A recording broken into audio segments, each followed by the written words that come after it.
Hello, this is Non-Monogamous Mark coming to you from my home in Seattle, Washington. And tonight I'm going to talk about divorce. And specifically, I'll tell a little bit about my divorce and also answer the question, can a Christian get a divorce? Because it seems that of all the different searches on the internet, the question that comes up the most in being searched is, can a Christian get a divorce? And since I have such a strong Christian background myself, then I'm going to be answering and addressing, can a Christian get a divorce? But this is not just for the Christian. This video is for anybody that is wondering and thinking, should I get a divorce or can I get a divorce? And I'll relate my own experience a little bit. And one of the things that you might find helpful is to go ahead and take a look at the video that I made last week. I think it's that link right there or something like that.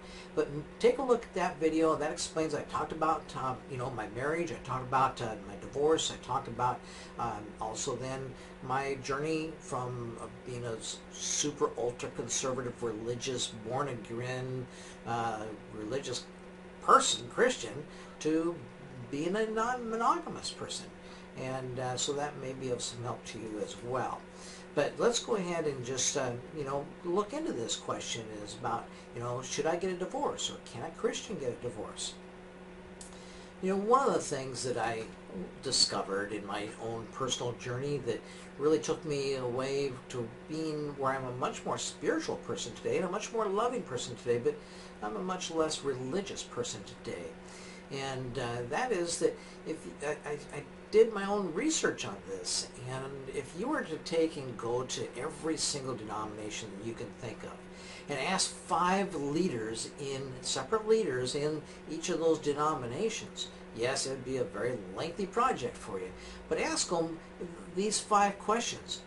1 would be, ask them, can a Christian masturbate? 2, ask them, can a Christian have oral sex? 3, ask them, can a Christian have anal sex? 4, ask them, can a Christian go to a nude beach?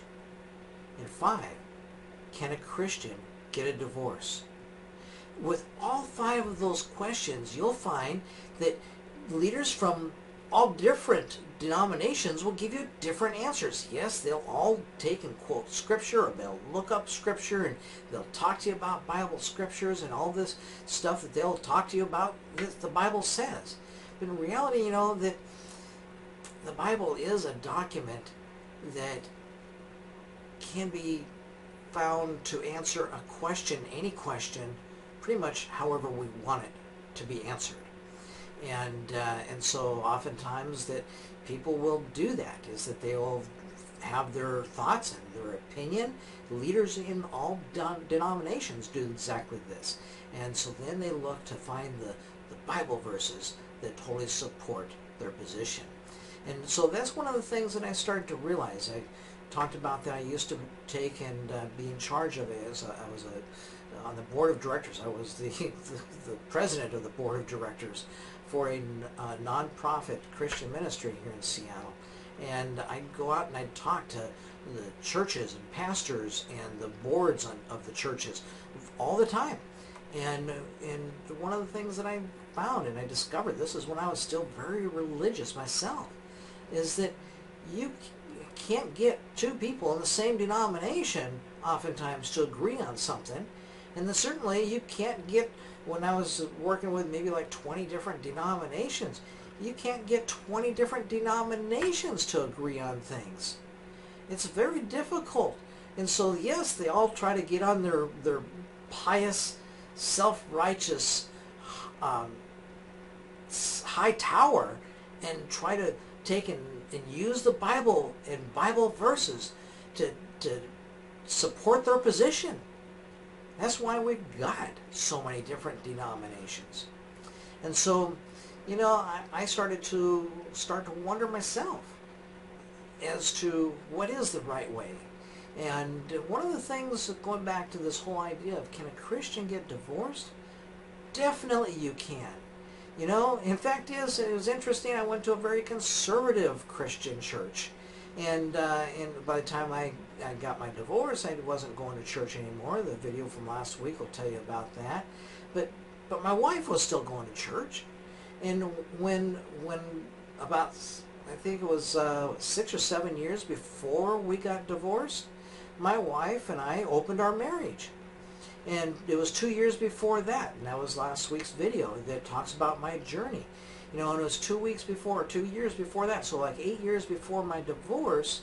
Then, at that point, my wife, because I came and had a conversation with her, asking her if we might think about and consider having sex with other people in order to have a solution to our sex problems that we'd had since we got married for 25 years and we had struggled with. And so I asked her, and maybe then we should have sex with someone else. Well, she went straight to the pastor with that, and he said that she should divorce me.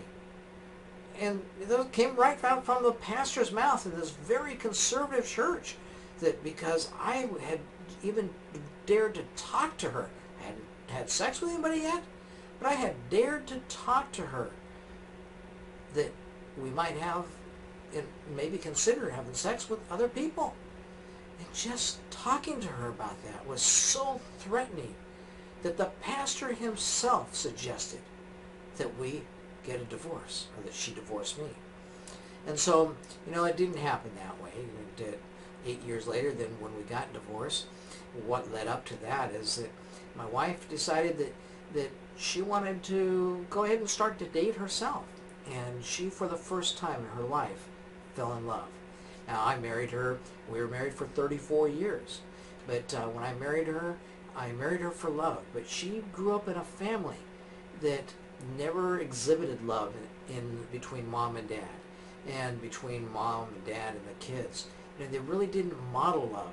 It was a very pragmatic family, a very logic-based family. And because of that, then she really never understood what love was. And when she met me, she just figured I'd be the best husband from all the guys that she was dating. And so, sure, Mark's asked me to marry him because I loved her. So why not marry him? And so she would tell me that she loved me. But you see, whether it be something where from the start it just wasn't right, or whether it be something where two people just go different directions along the path and they go in a different way. That I don't think that it's healthy for an individual or for the children involved or for the two people involved to stick it out. And maybe one person does want to stick it out and another person doesn't. There should never be a situation in a relationship where a relationship becomes stifled. That was in the case of my partner, Kathy. She tried leaving her husband 3 times before then she finally was successful at it, because every time he'd bring her back in, rope her back in, and say, well, we'll work it out and things will be better. And every time it wasn't better. And she came, when they moved from California to Seattle on a job promotion that he had gotten offered, that she thought, okay, we'll make this move to Seattle and give us a fresh start. But even with all the fresh starts, that didn't work for her. And when there's just problems in the relationship, sometimes we find that we become attached to the wrong things in a relationship. What do we become attached to? We become attached, this was my case, I became attached to the ideal of being married, and the ideal that I'd be a failure at my marriage if we didn't stick it out. I'm so happy that my wife came and asked me for a divorce, because I would have never asked her for a divorce. Because my idea was that if we'd gotten divorced, then I would have been a failure at my marriage. And yet we can change jobs, and when we change jobs, oftentimes that's something where we're bettering ourselves. We can change houses. We can change friends. I usually recommend, regularly when I'm talking about our friends, and that sometimes we need to upgrade our friends. And it's time to change our friends. Same thing with our relationships that we have with people professionally. Sometimes we need to upgrade those too.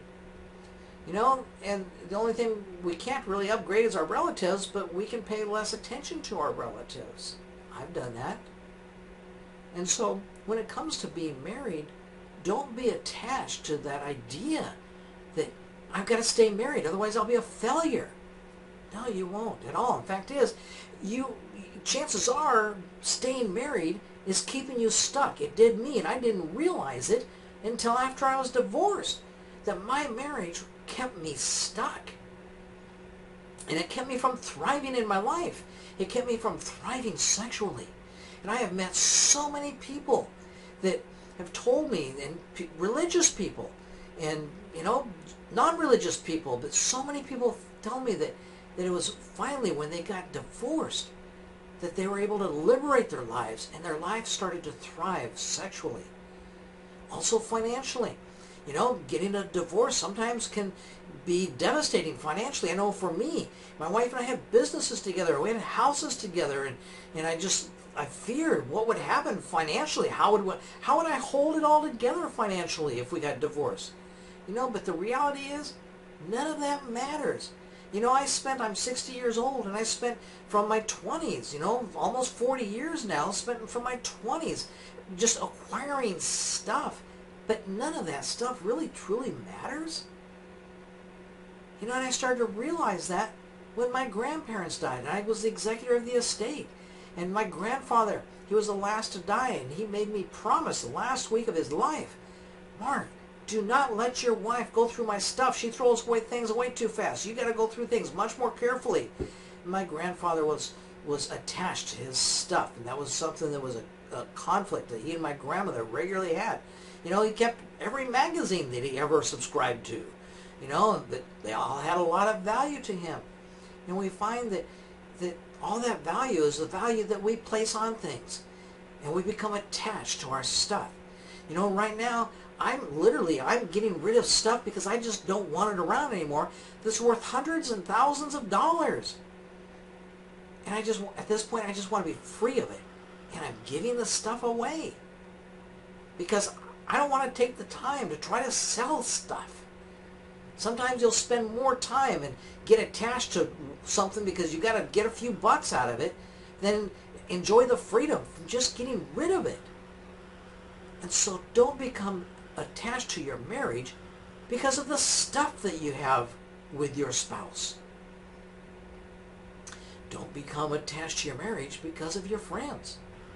That was one of the things in my experience, is that when my wife and I decided to call it quits, it was the strangest thing. It seems like all my friends weren't there anymore. I have two friends in my life that were friends of mine before I got married, or before I got divorced. And my divorce, let's see, that was, my wife told me she was going to divorce me 5 years ago. And then she went through the process of getting the divorce and all that. Took her about 1.5 years to do all that and move out of the house, and so it took her about 1.5 years before the divorce was finally finalized. And so I've been officially divorced now for, I guess, about 3.5 years. And so yes, I was attached to so many of the wrong things, and I hope that you won't be attached to those wrong things. Those friends that no longer are friends of mine, that's fine. What that meant is that whether it be my attachment to my friends, the attachment that I had to not wanting to be a failure at my marriage, the attachment that I had of all the stuff that we shared between my wife and I, and what would happen to all that stuff, and so all those attachments, they keep us bogged down. And it kept me from thriving in my life. And as soon as I found I'm starting to get unattached to all that, get unattached to my marriage and the concepts of marriage, get unattached to all that stuff, and get unattached to the friends. Let them go. Then I was free. The doors opened up for new opportunities. New opportunities for new lovers. New opportunities for a life that I love to live now, much more than having all that stuff. I love my minimalist life. It's not about how much money. It's about having just the stuff. I don't want the stuff anymore. And I spent 40 years accumulating. I just don't want the stuff anymore. And my divorce brought me to a place of being able to free myself from that. And so the point of this video today is to tell you that divorce is not the end. Divorce is really the beginning. If you're having a marriage that you're just kind of sticking it out, divorce can be the beginning. It was my beginning for my partner Kat. It was her beginning when she got divorced with her husband, and then a year later she met me. And so don't let your marriage keep you from thriving and keep you stuck in the life where you're at, where, yes, we can all be happy with where we're at because we make the best of the situation. That's our human existence, our human way. I mean, women are really good at that, making the best of it. Much better than men are. Men are good at it too, though, because that was my case in my marriage. I was miserable sexually.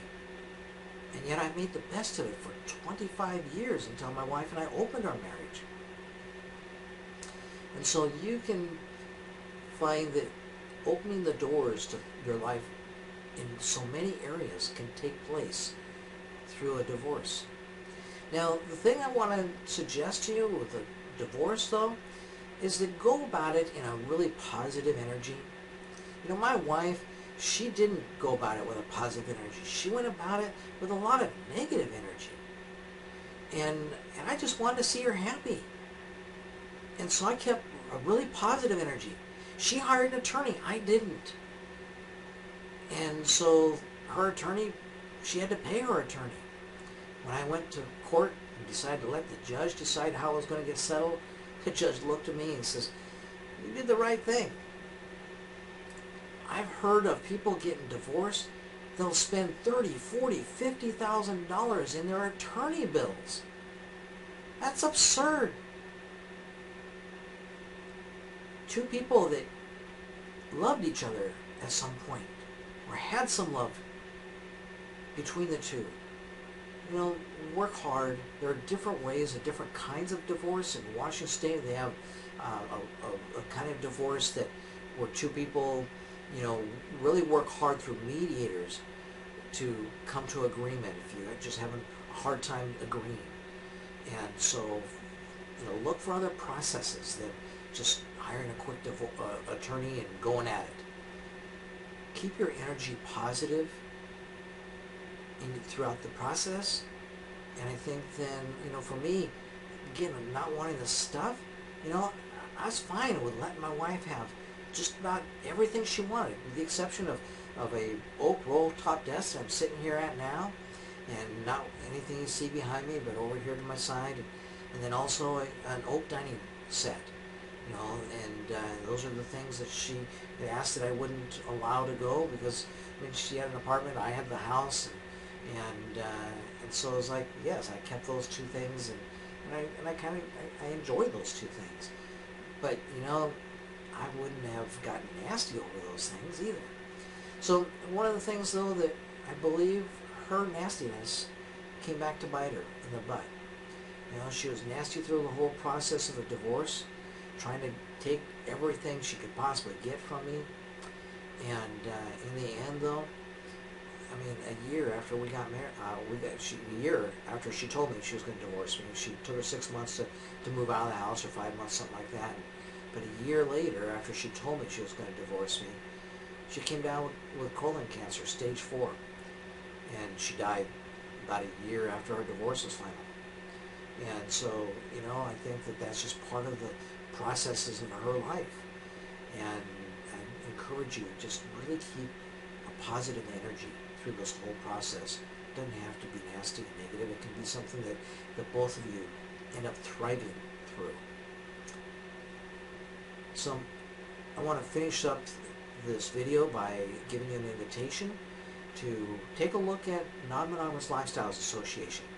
One of the things that we help people to do is to build a non-monogamous life that is a new life for them, creating new normals in their life. Because even people that are already non-monogamous, oftentimes they struggle. They struggle with, carrying a monogamous past into their non-monogamous lives with them. And that really creates a lot of issues and a lot of problems. And so we help people to create new normals in their life, so that as they create new norms in their life, they can thrive financially, they can thrive with their health and fitness, and they can thrive with their sex life in their lives. And so if you're contemplating a divorce, or if you're going to stay married, or if you are already divorced, then non-monogamous lifestyles may have some opportunities for you. And so to get on our email list and find out what opportunities we might have available coming up for you, click on that link right there below. Click on that link and see what opportunities we have for you. And then give this video a like. Click on that little hand there that says, yes, I like this video, and subscribe to my channel. And then last thing is that there again is the video link, or I think it's like right there or somewhere there. It's where it's going to pop up to last week's video where I talked about my religious past and how I became non-monogamous Mark. And so take a look at that video as well, and I think that it may have some meaning for you in your life. And enjoy the rest of this week. Thanks a lot.